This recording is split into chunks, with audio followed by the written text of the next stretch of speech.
야, 네 과거를 봐. 네가 옛날에 이렇게 더럽게 살았는데, 이렇게 더러운 죄를 지었는데 과연 하나님께서 널 받아주실까? 네가 과연 구원받았을까? 그러면은 사탄이 가장 먼저 여러분에게 심어줘야 되는 생각은 구원에 대한 확실성을 흔들어 놓는다는 점입니다.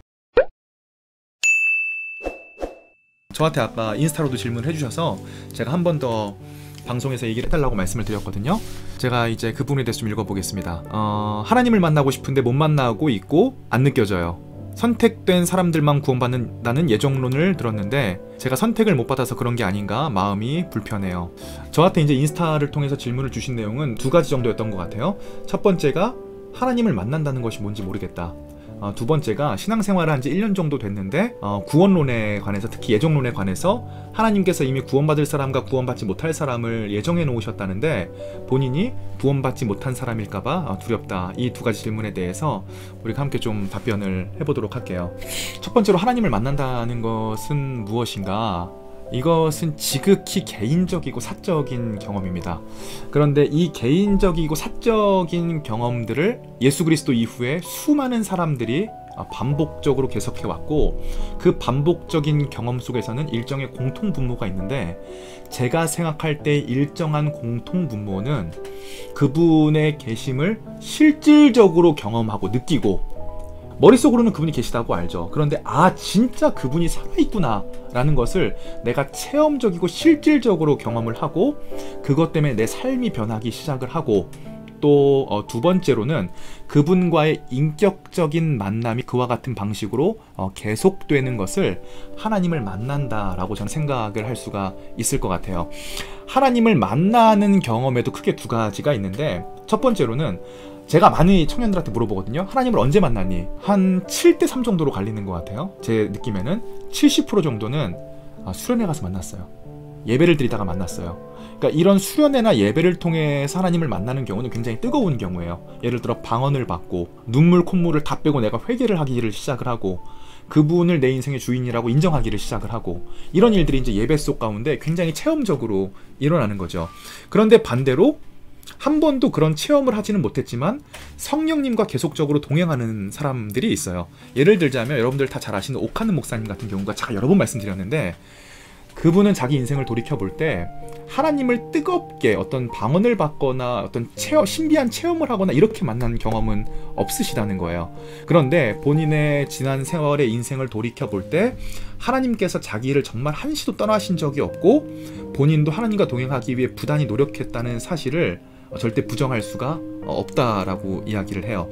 그래서 반드시 우리가 예배나 어떤 은사나 이런 눈물 콧물을 쏙 빼는 회개를 통해서만 하나님을 만나는 것이 아니라 정말 일상 속에서도 하나님을 만나는 경험들, 체험하는 경험들이 있을 수 있다라는 거죠. 이게 바로 하나님을 만난다라고 하는, 우리가 통용되는, 한국 기독교에서 기본적으로 통용되는 얘기라고 1차적으로 저는 생각을 하고요. 자, 우리가 하나님을 만난다는 건 결론적으로 뭐냐면 복음을 받아들이기 시작한다는 거예요. 우리는 하나님과의 관계에 있어서 죄를 지었어요. 여러분, 성경에서 이야기하는 죄는 우리가 도덕적으로, 법적으로, 행동으로 죄를 지었다기보다는, 그것도 물론 있지만 더 근본적으로는 하나님과의 관계에서 죄를 지어서 하나님과 우리와의 관계가 파괴되었기 때문에 우리 인간의 입장에서는 하나님께 다가갈 수도 그분을 바라볼 수도 없다라는 것을 이야기를 하거든요. 그래서 하나님을 만났다라고 하는 것은 예수 그리스도가 나를 위해 십자가에 못 박히시고 부활하셨다는 사실이 진짜구나, 내가 지금까지 들었던 복음에 대한 내용이 진짜구나를 받아들이는 거예요. 이 복음이 우리의 삶 가운데 들어왔을 때 어떠한 작용들이 일어나냐면 죽음의 권세를 이겨내는 일들이 일어나기 시작한다는 거죠. 사탄이 하는 일은 우리를 하나님과의 관계를 끊어놓고 우리를 점점 정신적으로, 영적으로 죽여서 영원한 죽음으로 끌고 가는 것인데, 그렇다면 복음을 믿는다는 것은 이 우리의 영적인 죽음 속에서 하나님께서 우리를 구원하셨기 때문에 이 영적인 죽음에서 떠나서 삶으로 돌아가는 일들이 이제 일어나는 거죠. 자, 그럼 여러분, 성경에서 정말 기록되어 있는 것처럼 사탄이라고 하는 영이 정말 존재하고 그 영이 우리를 미혹하기 위해서 영적인 싸움, 전쟁을 시작한다라고 한번 생각을 해보세요. 그러면은 사탄이 가장 먼저 여러분에게 심어줘야 되는 생각은 구원에 대한 확실성을 흔들어 놓는다는 지점입니다. 이 지점이 굉장히 중요해요. 특별히 하나님을 처음 만난 지 얼마 안 되는 사람들에게는 다 공통적으로 일어나는 현상입니다. 예를 들어서 과거에 수많은 죄를 지었다가 하나님을 기적적으로 만나고 하나님께로 돌아온 분들은 이분이 하나님을 향해서 열심히 살려고 하는데 이 과거의 악한 습관들이 남아있기 때문에 하나님을 위해 사는 것이 잘 안 되거든요. 그럴 때 사탄은 계속적으로 그 마음속에 속삭이기 시작하죠. 야, 네 과거를 봐.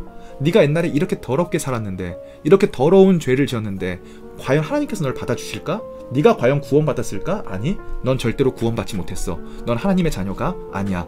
이 구원에서, 하나님과의 관계에서 사탄이 정말 존재한다면 우리를 떼어놓기 위해서 우리의 생각과 무의식 속에 계속적으로 그의 이야기를 말하고 우리를 설득시키려고 하겠죠. 그런데 여러분, 생각을 해보시면 우리는 우리의 행동이나 우리의 생각의 결과물로 구원받은 것이 아니라 오로지 예수 그리스도의 죽음과 부활을 믿는 은혜로 말미암아 구원받았다는 사실을 절대로 잊어서는 안 돼요. 계속적으로 우리에게 무의식은 속삭이지만, 너는 구원받은 게 아니다 라고 속삭이지만, 제가 생각할 때 하나님의 내면 속에 성령님이 내주하시지 않는다면 어떻게 하나님을 따라 살려고 노력할 수 있겠어요?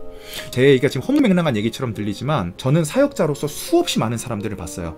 하나님을 만나지 못했는데도 교회를 계속적으로 다니려는 사람도 봤고, 아직 교회 생활에 익숙하지는 못하지만 하나님을 알기 위해 노력하는 사람도 봤어요. 여러분, 교회를 아무리 오래 다녀도 하나님을 만나지 못한 사람들은 설교 내용이 하나도 들어오지 않고 하나님을 향해서 살아갈 마음, 하나님을 알아갈 마음이 전혀 생겨나지 않습니다. 그러니까 그분들은 예배 오면 졸기 시작하는 거예요. 그냥 예배가 너무 졸린 거야. 왜? 그 얘기는 나에게 전혀 체험적인 얘기가 아니기 때문에, 나의 삶과는 먼 얘기이기 때문에. 그러므로 만약에 여러분들이 하나님을 위해 살고자 하는 마음, 하나님의 법을 따라가고자 하는 마음, 그분과 가까워지고자 하는 마음이 있다면 이미 로마서 6장에 기록된 것처럼 여러분의 내면에 성령님이 거주하셔서 성령님이 말할 수 없는 탄식으로 여러분들을 위해서 기도하신다고 생각하시면 되겠습니다. 성령님께서는 그 구원의 성화의 상태로 이끌어가기 위해서 굉장히 열심히 노력하시는 중일 거예요. 그러한 와중에 당연히 영적인 싸움이 일어나고 있는 것일 수 있고요. 과연 네가 예정된 하나님의 자녀일까라고 하는 사단의 속삭임에 속지 않으셨으면 좋겠습니다.